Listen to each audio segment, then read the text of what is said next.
Recording musical presentations is only one of many ways in which teachers use tape recorders in the classroom.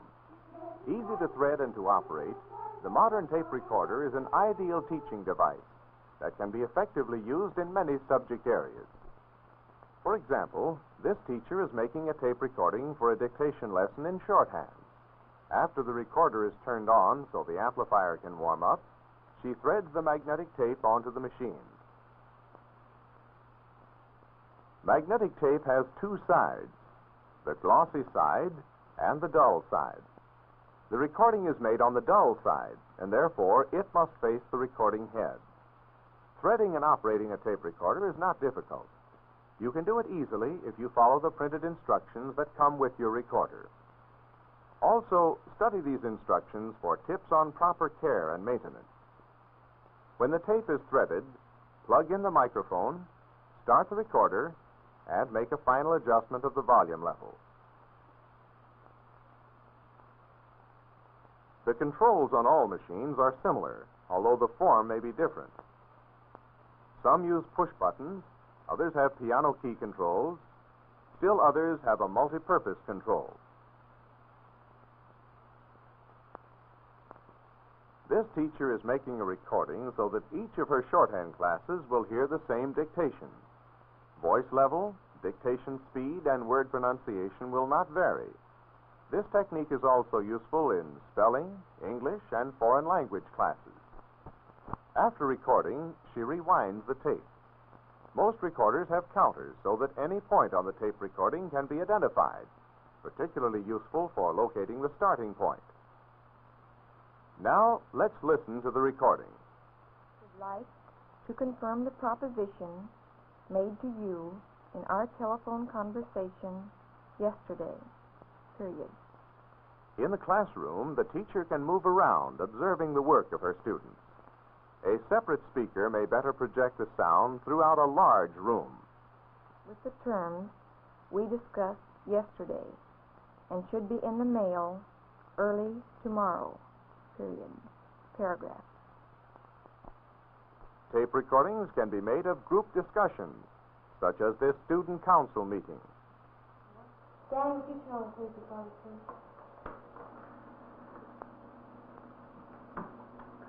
Well, one of the characteristics was consistency, but we didn't get to talk about it very much. Since you mentioned it, what did you mean by consistency?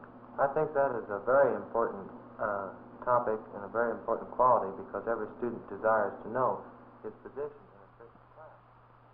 Here, one microphone is placed in the middle of the table, which makes it closer to some students than to others. A folded sweater is placed under the microphone to eliminate table noises. With one mic, the volume control must be turned quite high. This is necessary to record the voices of persons farthest away, even though it introduces extraneous noises, such as the hum of the tape recorder motor. Voice quality can be improved with a group like this by using more than one microphone. Here, a microphone is placed near one end. It may be used with another placed in the middle of the table. A third or fourth mic could be added if needed. If only one is available, a microphone can be passed from person to person, improving voice quality, but adding the noise of handling. Listen to a comparison of the recordings made by using these microphone techniques. First with one mic, and then with two. Notice that in the second example, it's easier to understand the student. Student to know where he is as far as his rating in the class is concerned. Well, yes, I agree with you there. And then there's also mood. If the teacher would come into class all happy and gay and everything. Everything we've talked about so far could probably come under the heading of personality. It's a pretty broad field, and we don't have too much time now, but I think there are four things that are pretty important. Friendliness, sincereness, and respect, and a sense of humor to me is terribly important. And now, with the mic being passed to the next person, listen for the noise of handling.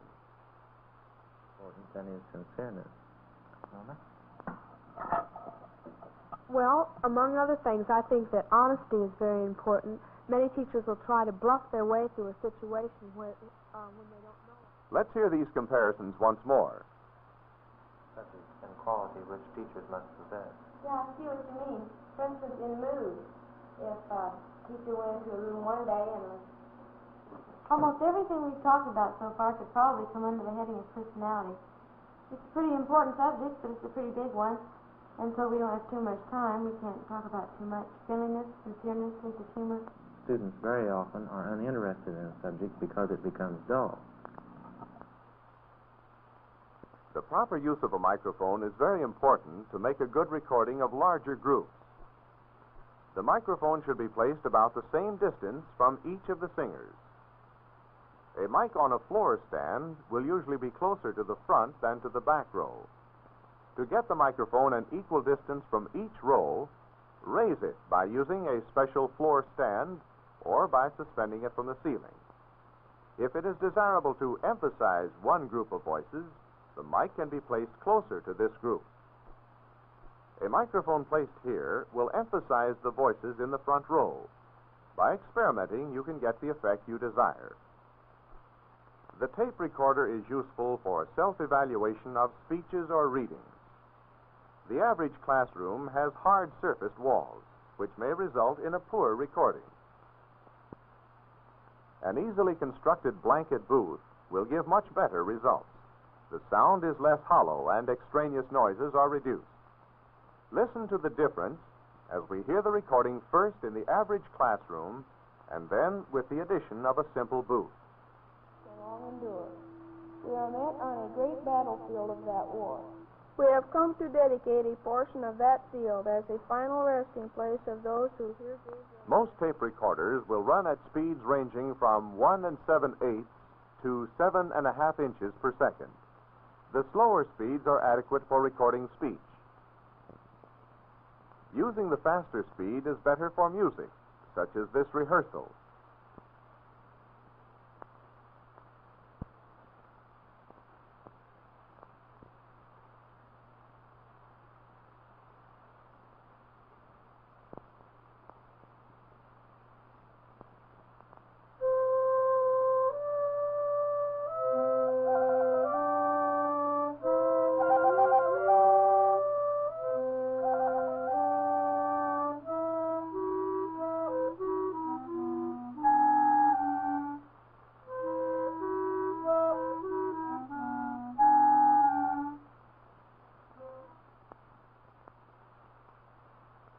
Music recorded on tape and played through a wall speaker in a school cafeteria provides a pleasant and relaxing atmosphere during the lunch hour.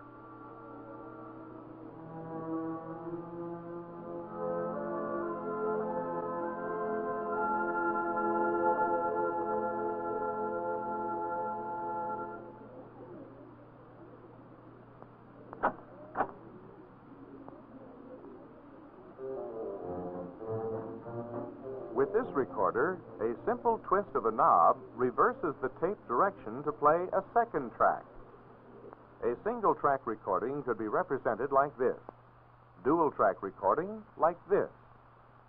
A recording is made on one track.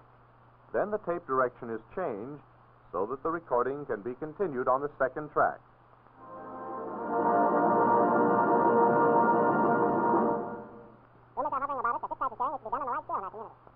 The extraneous material you've just heard can be removed from a recording by a simple editing process. A piece of the tape is cut out with scissors, and the two ends spliced back together.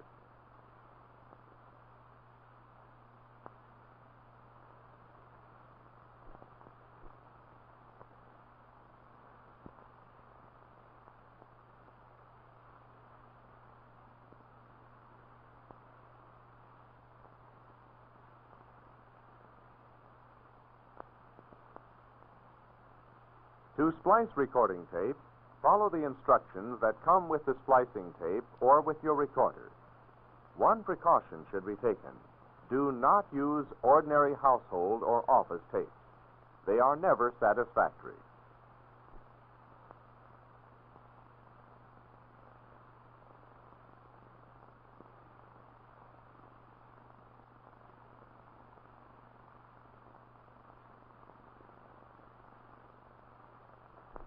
Cut away the excess splicing tape.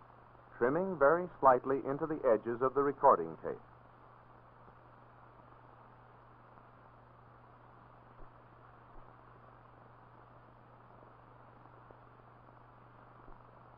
Here is a good splice. Trimming is done correctly. The ends meet properly. This is a poor splice.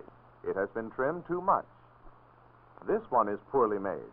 The ends do not meet. A good splice like this will last indefinitely. Editing a dual track presents special problems. If you remove a section from one track, you must cut into the other. When possible, the removal of long pauses or other unwanted material will improve your tape recording. Tape recordings should be labeled and stored properly. If you do not want to keep the recorded material, the tape can be reused. The previous recording is erased when another recording is made. Proper care of the recorder also is very important. The magnetic coating of the tape will accumulate on the recorder head. The head should be cleaned with alcohol and a cotton swab. Tape recorders, like any other mechanical equipment, require periodic servicing. Your audio-visual dealer can make suggestions for a maintenance schedule. With a little thought and imagination, you will find many uses for the tape recorder. For example, the kindergarten teacher can use tape recordings of children's activities with parent groups. Let's try all of them together then, and then you can get up.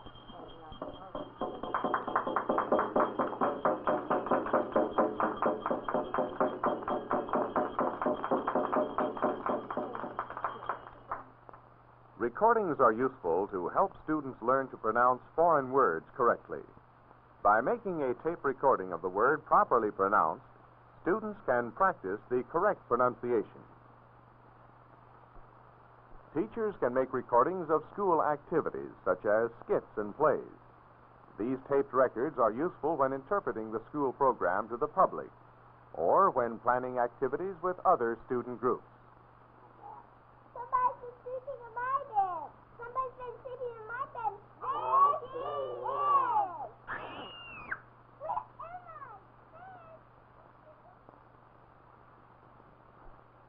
Pre-recorded tapes can be rented or purchased. Catalogs listing these materials are available to help you select recordings for use with your classes.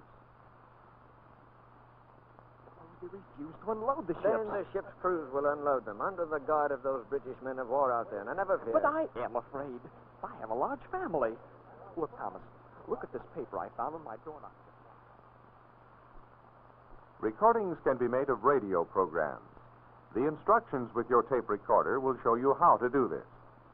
As a safety precaution, be sure to unplug your radio when making the connection. Often, slide presentations can be improved by recording a written narration to accompany the pictures. Tape recordings can be made of interviews. These recorded interviews serve as effective substitutes when you are unable to bring the person to the classroom. The examples you have just seen are only a few of the many uses of tape recorders. You can develop collections of tape recordings which can become some of your most valuable teaching materials. Through their use, you can add to the effectiveness of your classroom instruction.